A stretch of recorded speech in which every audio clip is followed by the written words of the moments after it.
Здравейте, приятели! Как сте? Добре ли сте? Днес ще ви покажа в това клипче тайни места в Брокейвън, които до сега не съм ви ги показвала. Ако може да лайкнете видеото и да се абонирате за канала, ако все още не сте го направили. Така, първото ни място ще бъде в банката.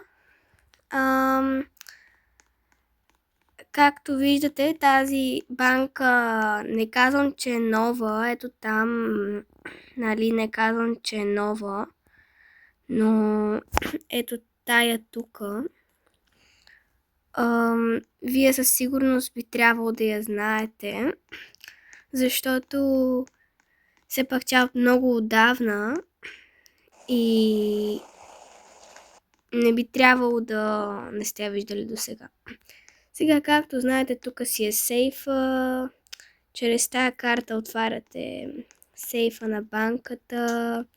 Никога не да махате през това, защото после няма как да излезнете, освен да излезнете от това място, защото то ще ви заведе чак при басейна или на другото място. Махате си картата и трябва да вземете и тая сивата карта и да я доближите тук. После трябва тук така да я доближите на и това, да стане по този начин цвета. Тая карта я запазвате, обаче от тук ще трябва да си вземете, тук преди имаше брат вода, ето я. Тук така си отваряте и сега ще ви покажа трика как да вземете и този ключ, защото вижте като го натиснете, нищо не става. Трябва да вземете брадвата и да почнете да го чупите. И то накрая ще се щупи и махате си брадвата. И този ключ е за тука. И така, и тук пак трябва с брадвата да чукате, обаче...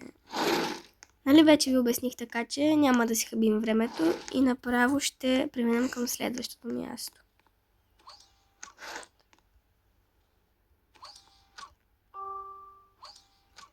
Сега ще ви покажа едно нещо като код. Не съм сигурна дали е код, обаче го имам на снимка, защото съм си го заснела. Там на селото, където е изоставената къща и където имаше едно писмо. Нека да отидем там. Приятели, това е къщата. Ето тук ние вече стигнахме. Така, колата я оставяме.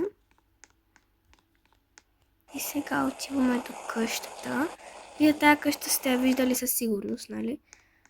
Сега, ето тук, ето този код. Аз честно не знам за къде е. Ако вие знаете, моля да напишете в коментарите.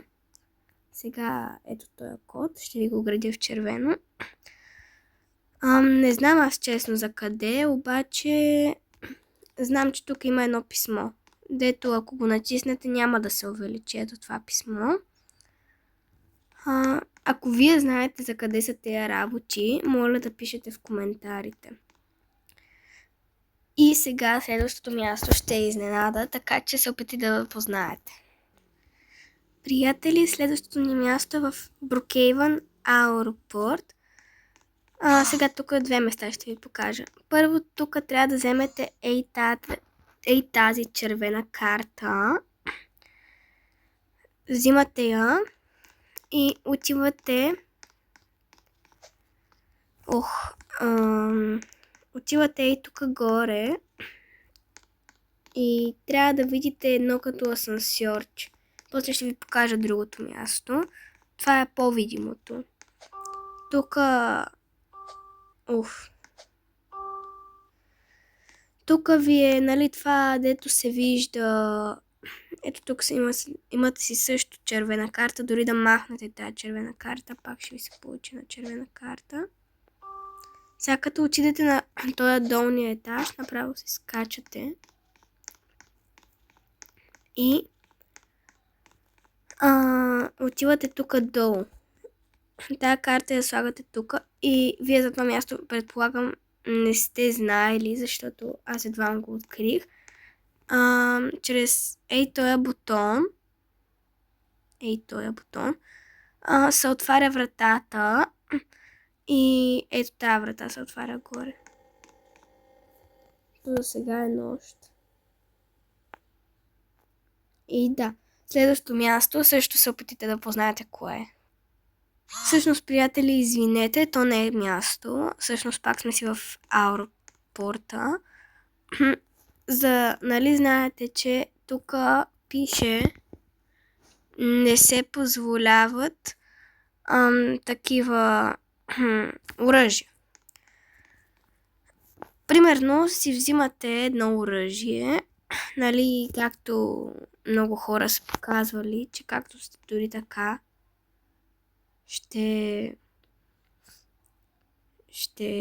нищо няма да стане.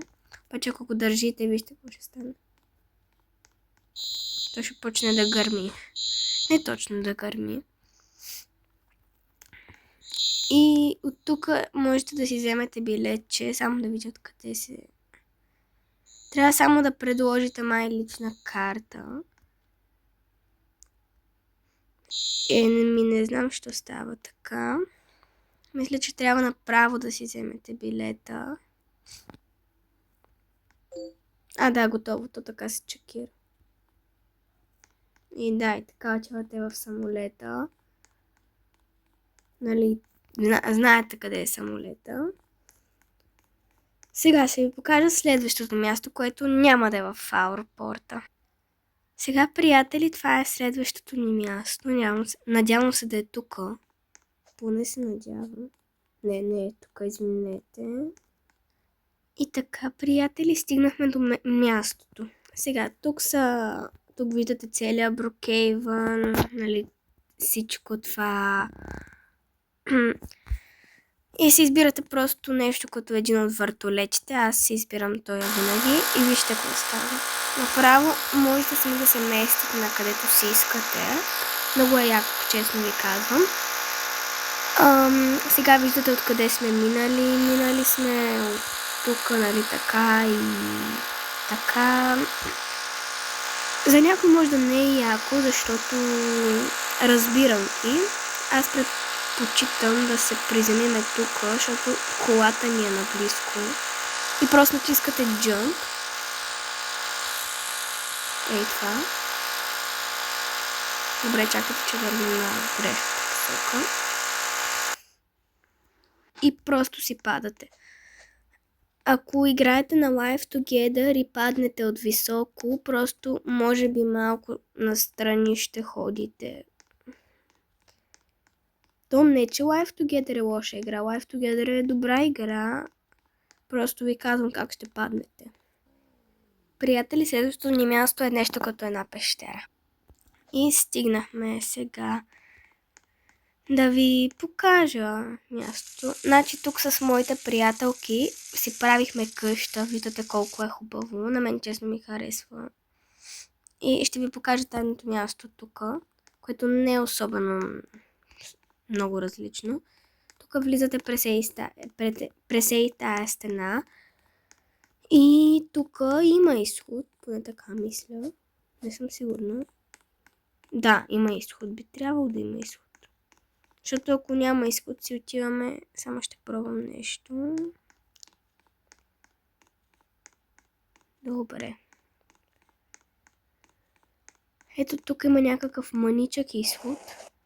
Да, от тук също може да се излезне. И тези, които имат Robux, могат тук отгоре да си купат къщата. Значи, като я натиснем, вижте 500 Robux. Ей тук.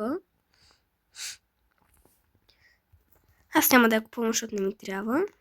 Имаме си други къщи. Сега да си стигнем до колата, за да ви покажа и последното място. И ще трябва да приключим с видеото, защото няма как да е 100 часа дълго.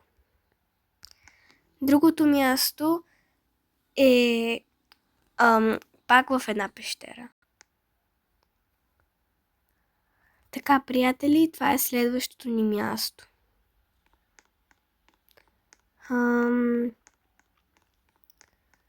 Да, тук отиваме в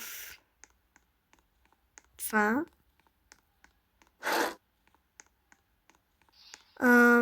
Влизаме тук. Да, тук аз това го написах преди малко, преди да снимам това видео.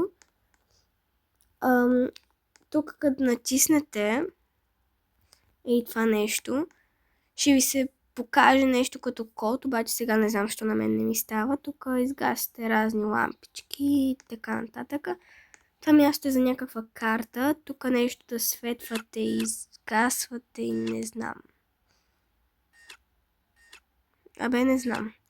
Ако вие знаете как се отключва тази врата, може да пишете в коментарите или да ми пратите видео. То няма как да ми го пратите, обаче да направите видео. Така, от тук излизаме. Забравих да ви покажа това място. Да. Ей тук, като стигнете на това местенце. Това. Тук се появяват ни като кутии, обаче трябва да се направи един хак, за да се направят тези кутии. Така че ако вие знаете този хак, моля да пишете в коментарите и да ми кажете как се прави. И нека си отидем при колата.